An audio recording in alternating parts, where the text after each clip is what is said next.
Decode the World Unfiltered.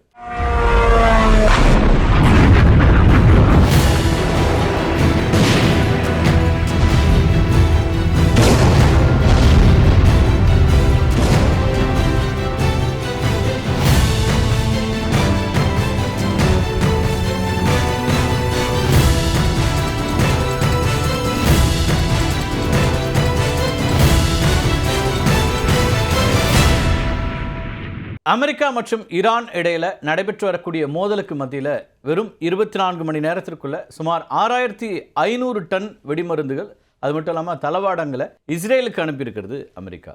The Israel times, அதே போல் த Jerusalem post, இந்த பத்திரிகைகளுடைய தகவல் படி பார்த்தோன்னா 2 சரக்கு கப்பல்கள், அது மட்டும் இல்லாமல் விமானங்கள் மூலமாக 6500 டன் வெடிமருந்துகளும், இராணுவ ட்ரக்குகள், ஜாயிண்ட் லைட் டாக்டிக்கல் வெஹிக்கிள், இப்படி பல விஷயத்தை அமெரிக்கா அனுப்பியிருக்கு இஸ்ரேலுக்கு. ஈரானுக்கு எதிராக இஸ்ரேல் தொடங்கியிருக்கக்கூடிய ஆபரேஷன் ரோரிங் லைனுக்கு பிறகு அமெரிக்க இராணுவம் இஸ்ரேலுக்கு 403 விமானங்கள், அது மட்டும் இல்லை 10 சரக்கு கப்பல்கள் மூலமாக 2 லட்சம் டன் தளவாடங்களையும் அனுப்பியிருக்குது அமெரிக்கா.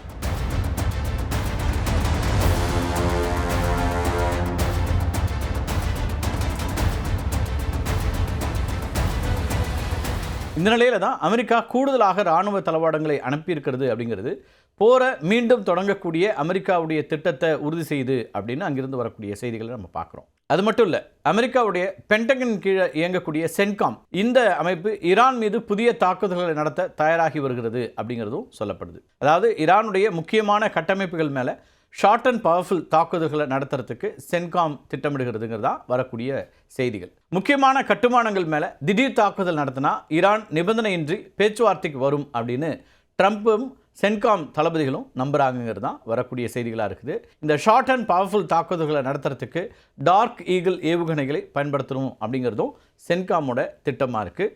அதுக்காக ட்ரம்ப் கிட்ட அவங்க அனுமதி கேட்டிருக்கிறாங்க.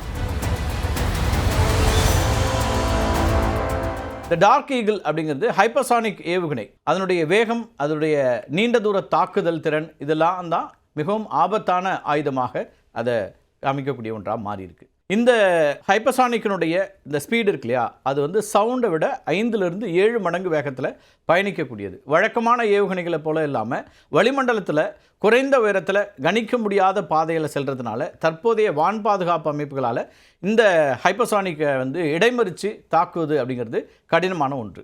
இந்த ஏவுகணையினுடைய ரேஞ்ச் அப்படிங்கிறது சுமார் 3500 கிலோமீட்டர் வரை இருக்கிறதுனால அதனுடைய வரம்புக்குள்ள நிர்ணயிக்கப்பட்ட இலக்குகளை மிக துல்லியமாக தாக்க முடியும் அப்படிங்கிறது இதனுடைய ப்ளஸ் பாயிண்டாக பார்க்கப்படுது.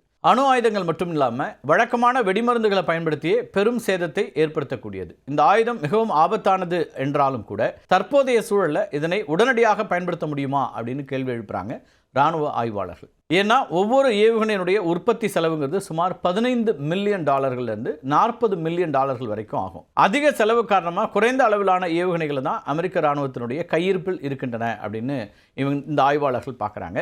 ஈரான் போன்ற நாடுகளுக்கு எதிராக இந்த அதிநவீன விலை உயர்ந்த ஏவுகணைகளை பயன்படுத்துறதுங்கிறது தேவையற்றது அப்படின்னும், இது போரோட போக்கை முழுமையாக மாற்றக்கூடியது அல்ல அப்படின்னும் பாதுகாப்பு ஆய்வாளர்களில் ஒரு பகுதியினர் கருத்து சொல்கிறாங்க. இத்தனை நடைமுறை சிக்கல்கள் இருந்த போதும் டார்க் ஈகிள் ஏவுகணையை ஈரானுக்கு எதிராக பயன்படுத்த வேண்டும் அப்படின்னு சென்காம் வலியுறுத்தத்துக்கு பின்னாடி சில முக்கியமான காரணங்கள் இருக்கின்றன. ஈரான் தன்னுடைய பாலிஸ்டிக் ஏவுகணை ஏவுதளங்களை அமெரிக்காவுடைய தற்போதைய ஆயுதங்கள் வைத்திருக்கக்கூடிய எல்லையிலிருந்து வெகு தொலைவுக்கு எடுத்துகிட்டு போயிட்டாங்க.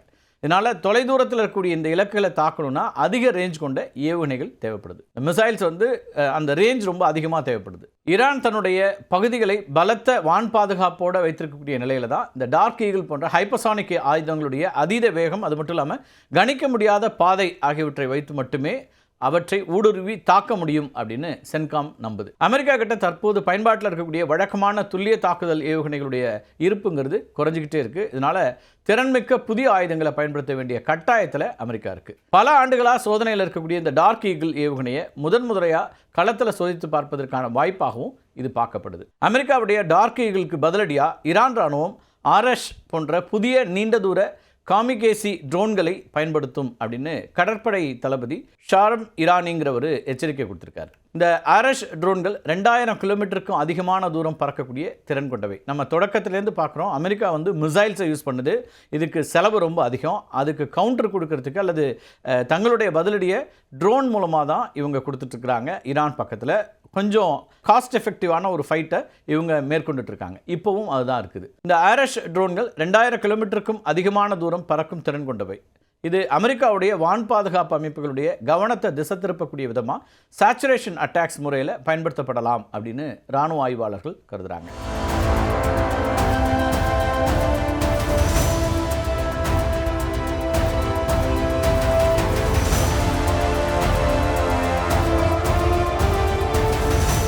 இந்த சேச்சுரேஷன் அட்டாக் அப்படிங்கிறது எதிரி நாட்டோட வான் பாதுகாப்பு அமைப்புகளுடைய செயல்பாடு அதுபோல் தொழில்நுட்ப திறனை ஒரே நேரத்தில் பல இலக்குகளை வீசி திணறடிக்கக்கூடிய ஒரு தந்திரம். ஒரே நேரத்தில் நூற்றுக்கணக்கான மலிவான ட்ரோன்கள், அது மட்டும் இல்லாமல் மலிவான விலை குறைந்த ட்ரோன்கள், அது மட்டும் இல்லாமல் வழிகாட்டப்படாத ஏவுகணைகளை எதிரி நாட்டு மீது தாக்குதல் நடத்த அனுப்புவாங்க. ஒரு ட்ரோனை சுட்டு வீழ்த்துறதுக்கு $1 மில்லியன் மதிப்பிலான மிசைல்ஸை ஏவ வேண்டிய இருக்கும். இதனால மிகப்பெரிய பொருளாதார இழப்புங்கிறது அமெரிக்க தரப்புக்கும் இஸ்ரேல் தரப்புக்கும் ஏற்படுங்கிறது தான் ஈரானுடைய ஸ்ட்ராட்டஜி. வெவ்வேறு திசைகளில் இருந்து ஒரே நேரத்தில் தாக்குதல் நடத்தி ரெடாருடைய கவனத்தையும் திசை திருப்புவாங்க. இதனால ஏதாவது ஒரு ட்ரோன் கூட இலக்கை துல்லியமாக தாக்கி பெரும் சேதத்தை ஏற்படுத்தக்கூடிய வாய்ப்பு இருக்கு. இதுதான் சேச்சுரேஷன் அட்டாக் அப்படின்னு சொல்லப்படுது. இப்படி அமெரிக்காவும் ஈரானும் தாக்குதலுக்கு பரஸ்பரம் தயாராகி கொண்டிருக்கக்கூடிய சூழலில் ஈரான் மீதான போருக்கு அமெரிக்க காங்கிரஸ் அளித்த தற்காலிக அனுமதிங்கிறது இன்றோடு நிறைவு பெறுகிறது. தற்போது இருதரப்புக்கும் இடையே போர் நிறுத்தம் நடைமுறையில் இருக்கிறதுனால 60 நாள் காலக்கெடு தற்காலிகமாக நிறுத்தப்பட்டிருப்பதா அமெரிக்க பாதுகாப்பு அமைச்சர் பீட் ஹெக்ஸெட் தெரிவிச்சிருக்கிறார்.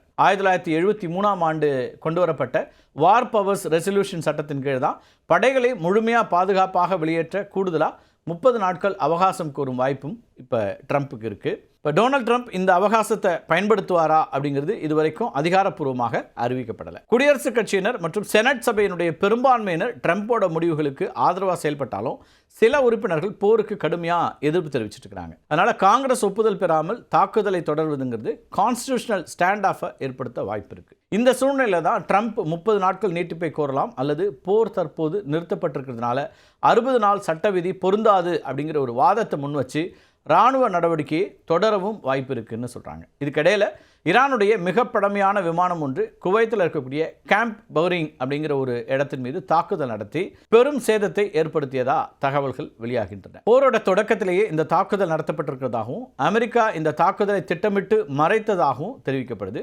நவீன தொழில்நுட்பமோ ரெடாரிலிருந்து தப்பக்கூடிய ஸ்டெல்த் வசதியோ இல்லாத சோவியத் பனிப்போர் காலத்தை சார்ந்த நார்த்ராப் F-5 ரக போர் விமானத்தை ஈரான் பயன்படுத்தி தாக்குதல் நடத்தியது அப்படிங்கிறது இப்போ அம்பலமாகியிருக்கு. பலத்த பாதுகாப்பு, அது மட்டும் இல்லாமல் அதிநவீன வான் பாதுகாப்பு அமைப்புகள், குறுகிய தூர இடைமறிப்பு கருவிகள், அது மட்டும் இல்லாமல் மேம்பட்ட ரெடார்கள் இதெல்லாம் இருந்தாலும் இந்த தாக்குதல் எப்படி சாத்தியமானது அப்படிங்கிறது குறித்த தகவல்களும் வெளியாகி அமெரிக்க படைகளுடைய இயலாமையை வெளிப்படுத்தக்கூடியதாக மாறியிருக்கு.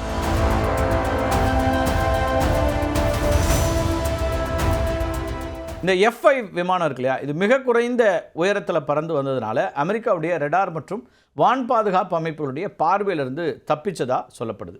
ஏவுகணைகள் மற்றும் ட்ரோன்கள் மூலமாக ஒரே நேரத்தில் தாக்குதல்கள் நடத்தப்பட்டதுனால அமெரிக்காவுடைய வான் பாதுகாப்பு அமைப்புகள், அது மட்டும் இல்லாமல் ரெடார் கவனம் திசை திருப்பியதை ஈரான் பயன்படுத்திக்கிச்சு. அமெரிக்க தரப்பு இந்த சேதங்களை பற்றி வெளிப்படையாக பேசலை அப்படின்னாலும் அமெரிக்கன் என்டர்பிரைசஸ் இன்ஸ்டிடியூட், அது மட்டும் இல்லாமல் பாதுகாப்புத்துறையினுடைய தகவல் படி அமெரிக்காவுடைய இராணுவ தளவாடங்கள், ஃப்ளைட் ஹேங்கர்ஸ், சேமிப்பு கிடங்குகள், தகவல் தொடர்பு சாதனங்கள், அது மட்டும் இல்லாமல் ரெடார் அமைப்புகள்லாம் கடுமையாக சேதமடைஞ்சிருக்கிறதா சொல்லப்படுது. பல ஆண்டுகளுக்கு பிறகு எதிரி நாட்டினுடைய மனிதனால் இயக்கப்படக்கூடிய போர் விமானம் ஒன்று அமெரிக்காவுடைய முக்கியமான இராணுவ தளம் மீது வெற்றிகரமாக குண்டு வீசிய சம்பவம் அப்படின்னு இதை குறிப்பிட்றாங்க. ரெடாரில் சிக்கக்கூடிய அதிநவீன ஆயுதங்களுக்கு பதிலாக குறைந்த தொழில்நுட்பம் கொண்ட டம்ப் பாம் பயன்படுத்தப்பட்டது தான் ரெடாருடைய கவனத்தில் படாமல் இருக்க முக்கியமான காரணமாக இருக்கலாம்னு இராணுவ ஆய்வாளர்கள் இதை பற்றி சொல்கிறாங்க. இந்த தாக்குதலால் ஏற்பட்ட மொத்த இழப்பு, அது மட்டும் இல்லாமல் பழுதுபார்க்கக்கூடிய செலவு எவ்வளோ தெரியுமா? $5 பில்லியன் தாண்டும் அப்படின்னு மதிப்பிடப்படுது. இந்த நார்த்ராப் F-5 ரக போர் விமானம் 1950களுடைய பிற்பகுதியில் நார்த்ராப் நிறுவனத்தினால் உருவாக்கப்பட்ட இலகு ரக குறைந்த செலவிலான, அது மட்டும் இல்லாமல் அதிக திறன் கொண்ட ஒரு சூப்பர்சானிக் போர் விமானம். அதிகபட்சமாக மேக் 1.6 வேகத்தில் பறக்கக்கூடிய திறன் கொண்டது. அமெரிக்கா இந்த விமானத்தை நட்பு நாடுகளுக்கு வழங்கவும் பயிற்சி நோக்கங்களுக்காகவும் பயன்படுத்துச்சு. 1970களில் அமெரிக்கா ஈரானுக்கு இந்த விமானங்களை வழங்கியிருந்துச்சு. 1979ஆம் ஆண்டுக்கு பிறகு ஈரான் அமெரிக்காவுடனான உறவை எழுந்ததுனால இந்த விமானங்களை பழுது பார்த்துறது, அதே போல் உதிரி பாகங்களை தயாரிக்கிறதுலாம் கொஞ்சம் கடினமாச்சு. பல வருடங்களாக நடைபெற்ற ரிவர்ஸ் என்ஜினியரிங் மூலமாக ஈரான் இதனை தங்களுடைய சொந்த தயாரிப்பான ஹெசா கவுசர் அப்படிங்கிற பெயரில் அதை உருவாக்கி இருக்குது. இதனுடைய புதிய பதிப்பில் நவீன டிஜிட்டல் காக்பிட், மேம்படுத்தப்பட்ட ரெடார்கள், அது மட்டும் இல்லாமல் வழிகாட்டப்பட்ட குண்டுகளை சுமக்கக்கூடிய திறன் சேர்க்கப்பட்டிருக்கிறது. அமெரிக்கா தன்னுடைய இராணுவ மேலாதிக்கத்தையும் டார்க் ஈகிள் போன்ற அதிநவீன ஹைப்பர்சானிக் தொழில்நுட்பங்களுடைய ஆற்றலையும் வெளிப்படுத்த முயன்றாலும் ஈரான் என்ன பண்ணுதுன்னா, அது பயன்படுத்தக்கூடிய குறைந்த செலவிலான சேச்சுரேஷன் அட்டாக் இருக்கு இல்லையா, அந்த உத்திகள், அதுவும் கேம்பரி மீதான வெற்றிகரமான தாக்குதல் போன்றவையும் நவீன வான் பாதுகாப்பு அமைப்புகளுடைய பலவீனங்களை அப்பட்டமாக வெளிப்படுத்தக்கூடியதாக இருக்குன்னு விமர்சகர்கள் முன்வைக்கிறாங்க. பில்லியன் கணக்கான டாலர்களை கொண்டு உருவாக்கப்பட்ட அதிநவீன பாதுகாப்பு அரண்களையும் குறைந்த தொழில்நுட்பம் கொண்ட பழைய போர் விமானங்கள் மற்றும் டம்பாம் உத்திகள் மூலமாக ஏமாற்ற முடியும் அப்படிங்கிறது இராணுவ ஆய்வாளர்களுக்கு ஒரு பெரிய பாடத்தை கற்றுக் கொடுத்திருக்கிறது. மத்திய கிழக்கில் சற்று ஓய்ந்திருந்தது இந்த போர் மேகம், அது மீண்டும் தொடங்குமோ அப்படிங்கிறதுக்கான அறிகுறிகள் இப்போ வலுப்பெற்றிருக்கின்றன. இதனால் மொத்த உலகமும் பாதிப்புக்கு உள்ளாகும் அப்படிங்கிறது தான் கவலைக்குரியது. ஆனால் இந்த பாதிப்பை தடுப்பதற்கான வாய்ப்புகள் இருக்கின்றனவா அப்படிங்கிறது தான் இப்போது இருக்கக்கூடிய மிகப்பெரிய கேள்வியாக இருக்கிறது. மீண்டும் ஒரு காணொலியில் சந்திக்கலாம் நண்பர்களே. நன்றி, வணக்கம்.